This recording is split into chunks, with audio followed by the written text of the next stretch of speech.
गंगा नदी के किनारे एक साधु रहते थे। वे न केवल विद्वान थे बल्कि उनके पास जादुई शक्तियाँ थीं। एक दिन वे ध्यान में मग्न थे, तभी बाज की चोंच से एक चूहिया छूटकर उनके हाथों में आ गिरी। उसकी छोटी सी पूँछ व काली चमकीली आँखें थीं।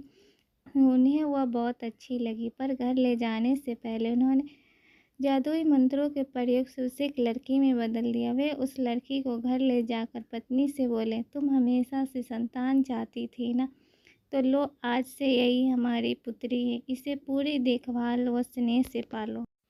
साधु की पत्नी भी अपनी पुत्री को देख प्रसन्न हो उठी। वह उसे राजकुमारी की तरह पालने लगी। साल बीतते गए, नन्ही लड़की एक सुंदर युवती बन गई। जब वह 18 वर्ष की हुई तो साधु व उसकी पत्नी उसके लिए वर तलाशने लगे। साधु ने कहा, मेरी बिटिया का विवाह ऐसे व्यक्ति से होना चाहिए जो सबसे बड़ा हो। मेरे हिसाब से सूर्य ठीक रहेगा।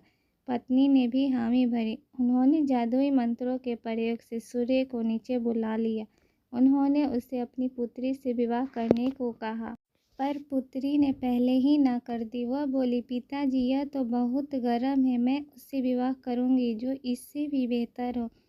साधु निराश हो गए। उन्होंने सूर्य से कहा कि वह कोई वर सुझाए। सूर्य ने कहा, बादलों के देवता से बड़ा कौन होगा? उनमें तो मेरी किरणें को भी रोकने की शक्ति है। साधु ने बादलों को नीचे बुलाया। वह अपनी पुत्री से विवाह करने को कहा, पर इस बार फिर पुत्री ने मना कर दिया।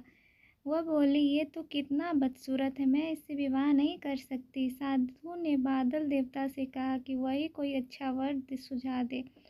वे बोले, पवन देवता ठीक रहेंगे, वे तो मुझे भी अपने फूंक से उड़ा देते हैं। साधु ने पवन देवता को बुलाकर अपनी पुत्री से विवाह करने को कहा।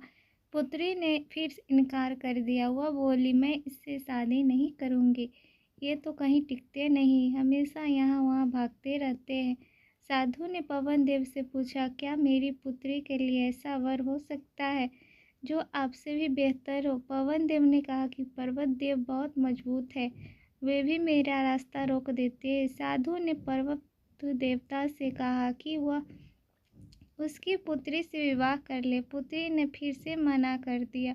वो बोली, ये तो बहुत लंबे, सख्त व कठोर है, मैं इनसे विवाह नहीं कर सकती, इनसे भी कोई बेहतर चाहिए। पर्वत देवता ने चूहे का नाम सुझाया। वे बोले, माना मैं काफ़ी सख्त, मजबूत व ऊंचा हूँ, पर चूहे मुझसे भी आसानी से बिल बना सकते हैं। साधु ने चूहे को बुलाया। उसे देखते ही उसकी पुत्री खुशी से उछल पड़ी। हाँ पिताजी, यही तो है वह मैं जिससे शादी करना चाहती थी। साधु ने सोचा, इसे ही किस्मत कहते हैं।